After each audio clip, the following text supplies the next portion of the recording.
Hey everybody, this is Zack. Welcome back to my channel. Thank you guys for tuning in. Do me a favor, if you like the video, hit the like button. Please leave a comment. I'm gonna start responding. I've been slacking off a little bit, but I'm gonna pick up my response. And yeah, so leave a comment. I'm gonna respond back. If you wanna, my Cash App is below. If you wanna send me anything, I always appreciate it. Thank you for coming back. I'm gonna continue covering my life story. I think I left off with after I first got arrested for stealing all that information from West Telemarketing. I got fired from my Tony Robbins job, making a ton of money.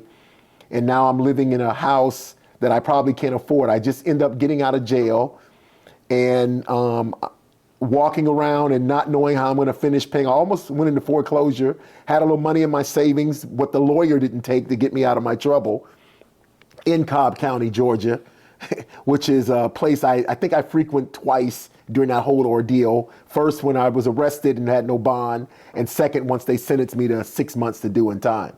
So once I'm out and feeling around, I realized that I'm not going to be able to steal, or I'm thinking to myself, I can't steal any money anymore. So I said, I'm gonna get a legitimate job. So I kind of, go through the paper, and I get a sales representative job where I'm a customer service sales rep, where I'm visiting current customers of a paper supply mill, where they supply different items of need for restrooms. We distribute paper products like toilet paper, paper towels, cleaning supplies, cleaning chemicals and stuff like that most buildings need to maintain their maintenance. Light bulbs, so it's kind of like a all-in-one, like a Granger all-in-one type of company. So what happens is I start there. They give me about a small customer base that probably makes me about $18,000 a year. And it would be my goal to catch up with the top salesman who has a customer base that makes him about $120,000 a year. That was my goal. So I started working there, making my little money, visiting different customers.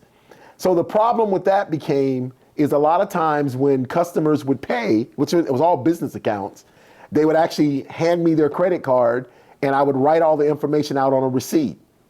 So initially, temptation didn't creep at me or tap me on the shoulder every time I did that. But after about 8 months of really struggling, making $18,000 to $20-some thousand a year, not being able to pay my bills, slipping back into the poor man mentality, I started understanding that some of these credit card numbers or some of these people's information might be useful. So then I converted back to my old ways. Stupidly, I started using the different credit card numbers to pay certain bills, because I started keeping the numbers once they would give it to me. I'd turn it into the office, but I'd also store the numbers myself. Actually, I should admit that I started doing that from the beginning. Something inside of me, some creep nature of me, that innovative mind of mine said, you just can't have this information and pass it on and get rid of it. I need to keep it just in case, which was the criminal thoughts of me telling me that sooner or later, I'm gonna be able to take over your rational thinking and you're gonna start back stealing. So I then started keeping the numbers for about 5 or 6 months to the point where I had 200 or 300 of them. So what I would do is I would randomly pick one to cover a bill that I couldn't pay with my paycheck, or I would randomly pick one to say that my card didn't work, or to order stuff for food to eat, or to say my card didn't work to get groceries. And because I probably had a catch of about 300 corporate and business card numbers. So every once in a while, I guess a small charge would slip by. Like I could do 20, 25, and maybe 2 of them would come back, upon which I would pay with a different credit card and tell them it was a big misunderstanding. I was able to kind of maintain that for a little while, which obviously, naturally, that ended up catching up with me. And the way it caught up with me is of course, internet was booming then. This is probably like the late 90s. And Visa came out with something called Visa Bucks, which was spelled VISA, and the last word, instead of BUCKS, it was BUXX. Visa Bucks was this debit card that you could order for your kids or for employees or whoever, and you could put money on the Visa bucks from somebody else's credit card. So I could take the way it was originally set up is I could take one of my credit cards and put money on your Visa bucks card for you to use like a regular Visa card or like an ATM card to pull money. I could put up to $1,000 per day on this card. Once I found out about that, of course, I ordered it and took the credit card information that I had stored and started, instead of paying my bills where one would come back one out of every 25 would come back, what I ended up doing was using it to just take out cash and pay my bills. And of course, that evolved to I was using it just to take out cash, bills or not, and to build myself a little catch of money. I've got greedy and out of control to where the point where when I finally got in trouble and caught, I actually had 37 Visa bucks that I had used over 150 cards to load. I had ended up being able to take out over $190,000 worth of withdrawals from the ATM machine, upon which I don't know how the Secret Service didn't get involved or how the FBI didn't get involved. When the police came, they had pictures of me, hundreds of pictures of me at the ATM machine withdrawing money. So I went to jail. Naturally, when the company found out that I was using their customers' cards, I was terminated. But this time when I went to jail, they actually seized and closed my bank account. The bank told me that they were taking the money to repay it back to the people I'd stole it from, whatever little money I had left. I think I took over 180,000. I think I had about 30,000 in there. They took it. Naturally when I went to jail that time in Cobb County, they took my house. So I ended up losing my house, losing all my furniture. I'm sitting in jail, and because the day I got out, I had nothing. They took my car. I had 2 cars. They took my cars, everything. When I got out, I had absolutely nothing. I remember this because when I got out, I had to call my family for clothes and for a bus ticket to come home. Now, I was living in Georgia, and I had to get a bus ticket to ride back home to Tampa. When my mom was living in Sarasota, my aunt was living in Tampa. My mom said she really didn't have an extra room or anywhere I could stay, but my aunt had an extra room that I could live at. So once I got out of jail, I took the bus down to Tampa to live with my aunt to start over. I ended up doing a solid, like a complete year in jail because of that, based on those charges. And it was like, I had 36 charges and I ended up pleading out to like 10 or 12 of them. Like credit card fraud and all identity theft. And it wasn't really identity theft, it was just more credit card fraud because the identities I used were made up. Visa Bucks wasn't verifying whether you were a real person or not. They took your word for it that was your name and that was your social. So anyway, once I got out, I went down to Tampa to live with my aunt. When I was there, so let me backtrack a little bit because it's something I started doing when I was there because I got a job at an electric supply company. So, but I was going back to getting rental cars. So let me tell you about the rental car hustle because that's something that I learned back when I was working with Anthony Robbins because I was a Avis preferred member of a rental car. I'm going to tell you something that really got out of control. It got so bad that it became something that I had pledged not to do. I actually taught that to a couple of people and they went off the charts with it. So let me explain how it began. So when I worked for Anthony Robbins, whenever I'd fly somewhere and I'd get off the plane, I would go directly to Avis and Avis would take me to my car that was already ready for me with the keys in the car and the contract made. I did not have to go to the counter at all. So I would go straight to the car and get in. A couple of times when I traveled on my own for personal or I went to Tampa and he didn't cover it, he had an assistant or we had a business assistant that used to help us book. And that person told me, look, just give me your credit card number. And if it's business travel, I'll book it under business, under a business card. And if it's your personal travel, I'll just book it under your card. And At what point she helped me set up my own account. So what I had learned back then is when I was paying for these rental cars, one time I think I had lost my card and had to get another card for my account, and she just asked me for the number. And so at the time when she asked me for the number, instead of me, when I'm about to pull out my card, apparently I was sitting somewhere where I had card numbers in front of me. As I'm reaching in my pocket to pull out my card to give my card information, I glance down and I see where I had other people's credit card numbers written down. So I thought to myself, why use mine when I can use somebody else's? So I gave them that other person's credit card number. And so when I gave that credit card number, I ended up making my trip and booking my rental and using my car. So, of course, I drove around for whatever days, turned the car in, and that person's card got charged. Because when I finished, they give you a receipt at the end. So once that happened, I think maybe a month or 2 months went by. This is in the past now. I'm going to catch back up to my phase of working jobs in between or right after getting fired for Anthony Robbins. A couple of months went by where I wanted to rent a car again, and I had forgotten that I actually didn't use my card, that I used someone else's card. And whoever that person was when I rented the car in their name apparently called Avis and said, hey, I didn't rent that car. I didn't charge that card. And so they canceled their card and got another one.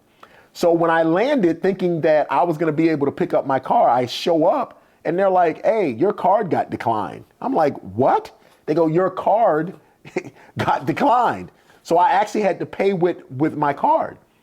But the funny thing is when that happened, the person at the counter said, you can either pay us here or you can call the 800 number and give them another card number in case somebody else is going to pay. And that's when it hit me. It's like, well, I'm here, I'll just use my card. But if I had access to other card numbers, I could just call in and give another card. Believe it or not, once I returned back from the trip, that's exactly what I did. I called in and just put another person's card on my account, went somewhere, rented a car, turned it in, right? And then, of course, the next time I tried to rent on that same card, it had been canceled. So then I just called in and put a different person's card number. What had happened is apparently each rental was looked at separately, and it was never looked at as a whole as, hey, this person with this preferred account has been using multiple cards that's been declined or that's been returned. They were looking at it as, hey, this person had a car and it got returned. This person had rented a car and it got returned. And so they were building up bills, and they were just billing the driver's license name and number. So once I figured that out, then I understood that as a preferred member, I could just simply use anybody else's card and not have to pay for rentals as long as I had the ability to call and switch the card out. So that became a hustle for me. So what happened was when I went to Tampa and I was living with my aunt, I didn't have a car, I didn't have a job. I was walking where I needed to go to catch the bus. So one day when I'm running and I actually missed the bus, the working there when I was there was horrible. I worked for an ice company where I was pulling the bin that was making ice. I would actually drag it into the freezer. When the machine would drop the block of ice, I would actually take hooks and grab the ice and slide it into a freezer where it would get broken up and put in bags. I was working, it was unbelievable to me. Well, like the way they make huge blocks of ice is mind blowing. It's because it's in a chemical vat where the water, I guess, turns into ice, and then the block comes up and then sits down on like a roller, and somebody grabs it and rolls it into a freezer where it's then crushed up and put in bags. But the process is unbelievable. And of course, at that time, that job was paying like $12 an hour, which is back in the late 90s was fascinating to me. No, this is early 2000 was a fascinating rate to be doing overnight. But anyway, I didn't have a vehicle and I wanted a vehicle. So working wasn't going to make me enough money to get a vehicle early. So I just simply used rental cars where I would use card numbers that I had and stored away. I would use those card numbers and rent a vehicle for a month. So I would call in with somebody's card and say, I need a vehicle for 1 month. If I showed up and that person's card couldn't hold the $7,000 or $8,000 it costs to rent a car with full coverage insurance for a month, and they say, hey, it's declined. And I say, hey, let me call my company and get them to update it, where I would walk off or go to a payphone and I would call my company, or I would call in and switch the card to a different card. And a couple of times I went, and it took like 3 or 4 tries to get a card that actually would hold the $8,000. But either or, all I had to do was change it. And once it got approved, they'd give me the car. They never asked me, like, that's kind of weird that you're doing that. They never said anything. They would just, hey, if it's cleared, give them the car. Everything went through. I guess the people worked, they didn't understand the process. So then that was allowing me to get rental cars at any time. So I'm driving to and from work, doing my thing. Naturally, my stupidity, of course, clicked in again, because I ended up going to jail because I had all these card numbers. And of course, I started ordering things online. You know, you get very comfortable. Credit card fraud has never been one of my strong suits. It's one of the reasons why I consistently ended up going to jail. So after using the card a couple of times to buy some items and have them shipped, naturally to my aunt's house, naturally the police came and picked me up because I had ordered a couple of items. This is prior, believe it or not, this is before Amazon existed. You know, so I was ordering a couple of items from Land's End still, and just ordering different clothing and shoes and stuff to be delivered to me. Somebody called the police, and they came to my aunt's house and picked me up and took me to Tampa jail. Of course, my aunt was very upset that the police had come to their house, and she's like, he can't stay here when he gets out. So my mom tells me, okay, come to Sarasota and you can sleep on our couch. So I go to Sarasota when I get out. I think I do about 4 months in the county jail, plead guilty to those little credit card fraud charges, go to Sarasota to live with my mom. So when I'm in Sarasota, I get a job at Comcast Cable as a cable representative. So once again, as usual, snuck around rental cars, got rental cars to drive where I wanted to drive and hang out. So when I'm in Sarasota and I get the job at the cable company, naturally I would take payments over the phone to pay the cable bill. And one thing I found out that people were doing is they were having it automatically deducted from their bank accounts, which was an ACH draft where it would come out of their account automatically. Well, so people would call in, they would give me their name, date of birth, social, and their bank account numbers, or give me their name, date of birth, social, and their credit card numbers. A horrible job. I actually got that job through a temporary service. I ended up losing that job based on the fact that when they hired me, they were going to run a background check. And I knew when that happened, I was a done data. Matter of fact, when they were coming in and saying, hey, guys, you know, we have to have you here for 90 days it was 120 days under the temporary service. And after that, we're going to do a background check, and we plan on bringing all of you guys aboard. So they gave us a 30-day warning. When that 30-day warning came, I knew at that point I wasn't going to be there any longer. So then I went out on my way home and bought a notebook and pen and paper, and I just started writing down as many people's information as I could, getting their name, social, date of birth, bank account, and credit card numbers. I went berserk. I just started keeping them in a book. I don't know what I'm going to do with them, but I'm going to figure this out and get it done. Stupidly, of course. So I started getting different people bank account numbers. This is when the internet was kind of an infant. I started playing around with it because there were certain credit card offers that would come up where they would approve you for a card and they would send it out, you know, so I would try certain people and get approved. One little scam I did was there was a card that would approve you, and then they would ask you after the approval online if there's another credit card that you want to pay off with the approval. So like, we're going to approve you for $10,000, but we'll go ahead and pay off this other card if you want. Just give us the information, and they would pay it. So a couple of times I did that. Like I had a card of $2,000, and I would cash it out, and then I would get an approval under someone's name, send the card to their house, but make a $2,000 payment to my card. So after the 30 days, or after the 90, 120 days, I ended up, you know, when I did the background check, they're like, hey, get out of here. You're a piece of shit. I don't know. We don't even know why you'd even think to come working here. Get out of here. So they let me go because I had a background in fraud, and I left. But when I left, I had a book full of names and numbers. I had people's bank account information. So what I would typically do is I would call their bank and pretend to be them because I had all your information, and I would order a checkbook. And then what I would do is, I should take it in order. I would scope out your house and see if your mailbox was accessible. If I had your information and you had an accessible mailbox, I would absolutely order you a box of checks.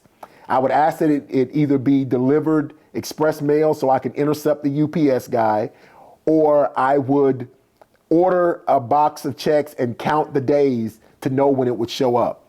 For example, if Bank of America, you order a box of checks and it takes 8 days and it's in the box, because everybody's in the Sarasota area, then I know 8 days from now, when the mailman comes to your box, I need to grab it. And now I would just sit out and wait, grab their checkbook, and I'd end up writing checks to get the money. I absolutely went berserk.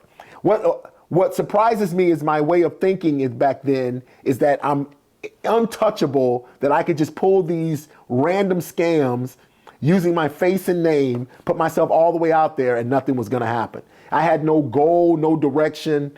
I just wanted money, to spend money on women, to have a good time, to party, enjoy my life. In fact, I had made so much money that I had gotten my own apartment.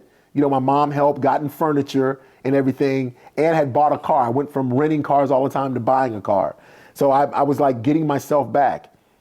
I had a little part-time job where I was stuffing envelopes for a company, sitting around listening to music.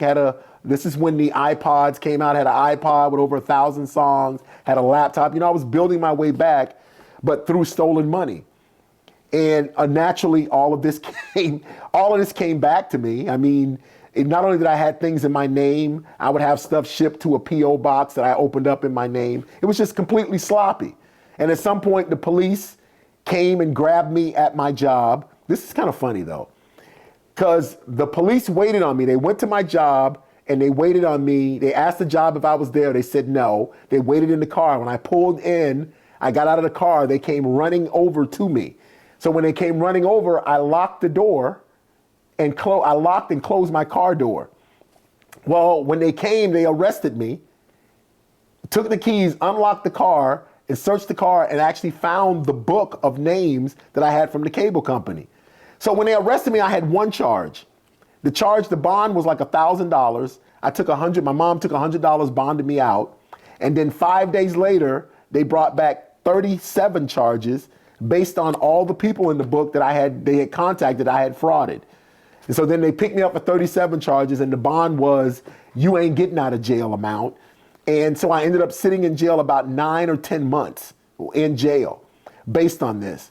Of course, while I was in there, I told another person in there about the Visa Bucks, and he had a wife that was a waitress, and we ordered Visa Bucks, and the waitress wife would give the information to a friend of mine in Florida, and he was loading the Visa Bucks, and we were splitting the money to the point where I had enough money to pay a $10,000 lawyer.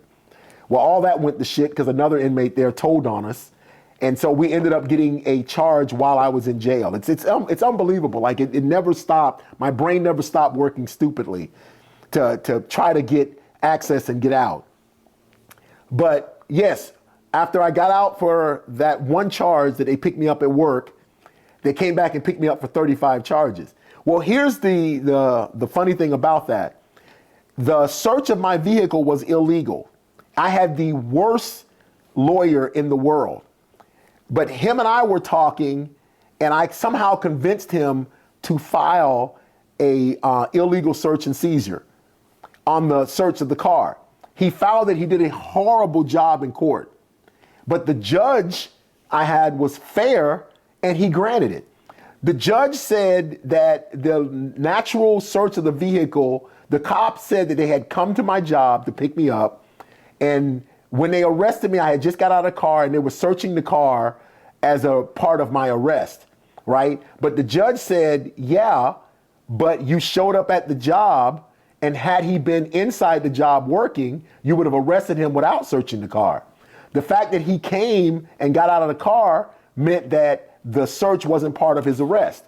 The arrest should have been separate from the search. The search should have had the warrant. And so he said it was an illegal search, and throughout the 35 charges, I only faced one.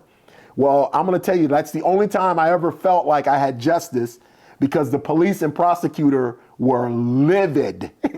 They were absolutely livid. And so I ended up pleading out to that one charge because they were going out of their minds, and ended up doing like 8 months and got released. But you know, everything else on there became part of my record, especially when I had caught another charge while I was in jail. I had to plea out to that to get basically I played out the one charge they came to pick me up for, and the credit card fraud with the Visa bucks we were doing in jail. Because when they came in to search our cells, they found the card numbers. So we got the card numbers on the phone, and then we passed it to the person we had in Florida, all on recorded lines. So we were done. So I ended up pleading out to both of those charges to get out. But horrible. As my friend Matt always told me, that I'm an employer's worst nightmare. It's like the process of stealing in my mind. I think of the most devious things at the time I'm there. I go through a hardship in life and feel like it's the end of the world, and I have to do something criminal and devious to get out of it. I've kind of matured past that thinking right now, because I just got out of jail, and I realize I'm not going back to jail. I've had enough of it. So I do everything in my power to prevent that type of thinking. And it's thanks to you guys that thinking is not part of my concept right now. Because what I've been doing is I'm gonna put my focus and heart into this channel to build this channel up enough to support me, so I don't start my criminal thinking to go back to that type of lifestyle. That's why I say I appreciate you guys subscribing to my channel, leaving the comments. You guys are helping me out. I'm still trying to line up some people for interviews. We're gonna kind of set this up to be a good channel, informative, fun, and hilarious. We're gonna get some comedy going shortly. So thank you guys. Leave a comment on this video. I'll be back to post another one shortly, and I appreciate you guys listening. Subscribe, leave me a comment, and hit my Cash App. Thank you.